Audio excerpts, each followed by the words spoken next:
کاروان ختم نبوت کے سامنے بہت سارے منصوبے ہیں، تو کاروان نبوت سے بھی محبت کریں۔ بسم اللہ الرحمن الرحیم۔ اللہ کے نام سے شروع جو بڑا مہربان نہایت رحم والا ہے۔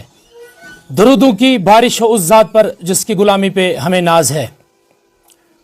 کشر داستان نیوز نیٹ ورک میں آپ کا خیر مقدم ہے۔ میں ہوں آپ کا دوست سمیر العظم۔ ہمارے ساتھ وادی کشمیر کے مفتی اعظم مفتی ناصر الاسلام صاحب موجود ہیں۔ آپ جانتے ہیں آج ماہ مبارک کے عظیم لمحات رواں دوا ہے۔ آج ہم مفتی ناصر الاسلام سے بات کرنے کی کوشش کریں گے۔ فلسفہ رمضان ہے کیا؟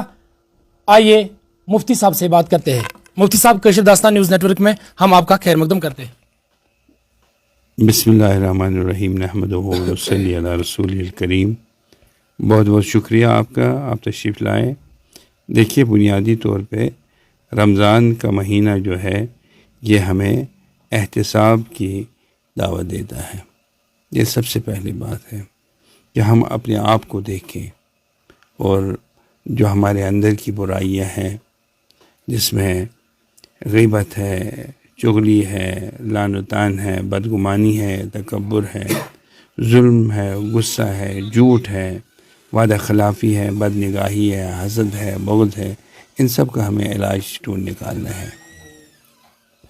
رمضان اسی چیز کی دعوت دیتا ہے کہ ہم اپنے اخلاق کو درست کریں، اپنے معاشرے کو درست کریں، معاشرے میں اندر جتنے بھی لوگ ہیں ان کو درست کریں، ان کی ہدایت کا ذریعہ ہم بن جائیں۔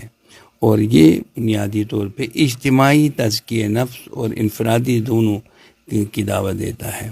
انفرادی طور پہ ہم اپنے آپ کی اصلاح کر سکتے ہیں، اجتماعی طور پہ ہم اپنی سوسائٹی کی اصلاح کر سکتے ہیں، اور سوسائٹی میں جتنے بھی لوگ ہیں ان کی طرح۔ اس میں بنیادی طور ایک عنصر ہے مالی عبادت کا، اور لوگ اپنی مال کے ذریعے بھی عبادت کرتے ہیں، جو زکوٰۃ کی صورت میں ہے، خیرات کی صورت میں ہے، دوسری طریقے سے چیریٹی کی صورت میں ہے، روزدار کو کھانا کھلانے کی صورت میں ہے۔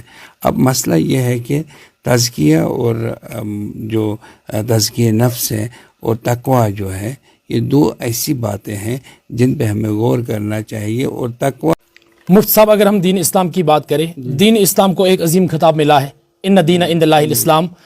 آپ بتائیے، آج اسلام کو عالمی سطح پر ایک بہت بڑا چیلنج درپیش ہے، خاص کر اگر ہم بات کریں ختم نبوت کی، تو ختم نبوت کی منکر ہے۔ کیا سب کی ملی ذمہ داری ہے، کیا ریسپانسبلٹی ہے ہم سب کی، تاکہ ہم ختم نبوت کو دفاع کر سکیں؟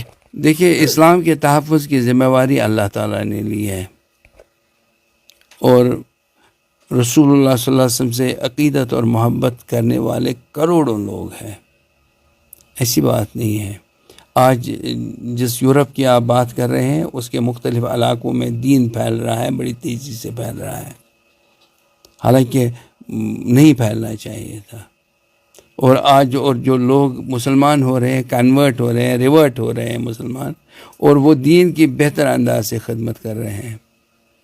اور بہت سارے ایسے بھی لوگ جو مجھ سے ملے، انہوں نے بتا دیا، انہوں نے ٹرانسلیشن بھی قرآن کی کیے ہیں، انہوں نے احادیث نبویہ کی کتابوں کو اپنی زبانوں میں ترجمہ اس کا کیا ہے۔ اس کا مطلب ہے کہ دین کی خدمت ہو رہی ہے، دین کے تحفظ کے لیے لوگ زندہ ہے۔ میں کہتا ہوں کہ ختم نبوت کے جو محافظین ہیں، جو سالار ہیں، وہ اگر جب تک وہ متحرک رہیں گے اور کوئی بھی کسی کی شخص کی ہمت نہیں پڑے گی کہ وہ اسلام کو زخم پہنچائے، اسلام باقی رہے گا۔ یہ ایسی بات نہیں ہے، یہ پھونکوں سے یہ چراغ بجھ نہیں سکتا ہے، بلکہ یہ اپنی روشنی پھیلاتا رہے گا۔ اور میں یہ سمجھتا ہوں کہ البتہ یہ ہے کہ پہلے یہاں پہ مرزائیوں متحرک تھے، پھر وہ قادیانی، وہی انہی کی جماعت ہے، قادیانی، مرزائی، وہ گور شاہی، اب گور شاہی لوگ ہیں، اور گور شاہی بھی اب یہ بھی علاقے شوپیان کے کسی علاقے سے نمودار ہوئے ہیں۔ اور میں نے وہ لوگوں کو کہہ دیا، یہ کوئی مذہب ہی نہیں ہے، وہ بدمعاش آدمی تھا، جس طریقے سے غلام احمد قادیانی بدمعاش تھا، اور اسی طریقے سے یہ آدمی بھی بدمعاش ہے۔ اور اب اس کا بدمعاش بیٹا جو ہے یونس گور شاہی، وہ بھی بدمعاشوں کا بدمعاش ہے۔ لہذا بدمعاشوں کی بات سننے کے بجائے آپ ان اولیاء کاملین، اتقیاء واقعہ اور صوفیہ اور اولیاء کی باتیں سن لیجئے جن میں اثر ہے، اور جنہوں نے دین کی خدمت کی ہے، جو جھوٹ نہیں بولتے ہیں. اور یہ لوگ جھوٹ بولنے والے ہیں اور بالکل گمراہ ہیں، اور گمراہی کے دلدل میں اس قدر پھنسے ہوئے ہیں کہ لوگوں کو گمراہ کرتے ہیں. مفتی صاحب، آپ نے شوپین کی ذکر کی. پوری دنیا کی اگر ہم بات کریں، کاروانی ختم نبوت ایک بہت بڑی تاریخ ہے، جو بہت بڑی تحریک ہے جو انٹرنیشنل سطح پر کام کرتی ہے، خاص کر وہ کشمیر میں بھی کرتی ہے. لیکن ان کا یہ کہنا ہے کہ جو یہاں کے علماء دین ہیں وہ ہمیں کبھی بھی مدد اور معاونت نہیں کرتے ہیں. حتیٰ کہ شوپین کی اگر ہم بات کریں، وہاں پہ ختم نبوت کی ایک مسجد بھی تعمیر ہو رہی ہے، جامعہ شریف، بہت بڑا جامعہ شریف ہے وہاں. تو کیا میسیج رہے گی اس حوالے سے؟ میں نے لوگوں سے پہلے بھی اپیل کی ہے کہ وہ مسجد بننی چاہیے، اور الحمدللہ اب کسی حد تک وہ بن چکی ہے، اور مزید کام اس پہ باقی ہے.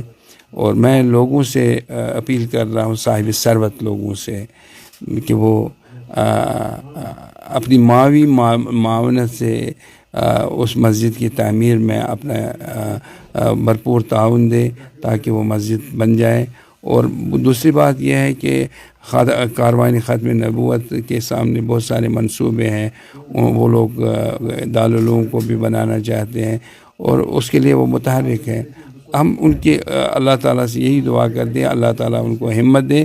لیکن ہمت کے لیے لوگوں کے تعاون اور مدد کی ضرورت ہے، جس کے لیے میں تہ دل سے شکریہ بھی لوگوں کا کرتا ہوں، اور انہیں اپیل کرتا ہوں کہ اگر وہ مجھ سے محبت کرتے ہیں تو کاروان نبوت سے بھی محبت کریں، اور ان کو بھی تعاون دیں، ان کی بھی مدد کریں، تاکہ یہ اس فتنے کے خلاف اٹھ کھڑے ہوئے ہیں جس فتنے نے بہت انتشار پھیلایا، اور لہذا اس فتنے کو دبانے کے لیے ان کی حوصلہ افزائی ضروری اور لازمی ہے. شکریہ ہمارے ساتھ بات کرنے کے لیے. ہر ابتدا سے پہلے، ہر انتہا کے بعد ذات نبی بلند ہے، ذات خدا کے بعد. دنیا میں جتنے لوگ احترام کے قابل ہے میں سب کو مانتا ہوں مگر مصطفیٰ کے بعد. یہ تھے ہمارے ساتھ مفتی اعظم کشمیر مفتی ناصر الاسلام صاحب، جنہوں نے اپنے قیمتی الفاظ آپ کے سامنے رکھے ہیں. اسی پیغام کے ساتھ دیجیے اپنے میزبان سمیر الاعظم کو اجازت. خدا حافظ.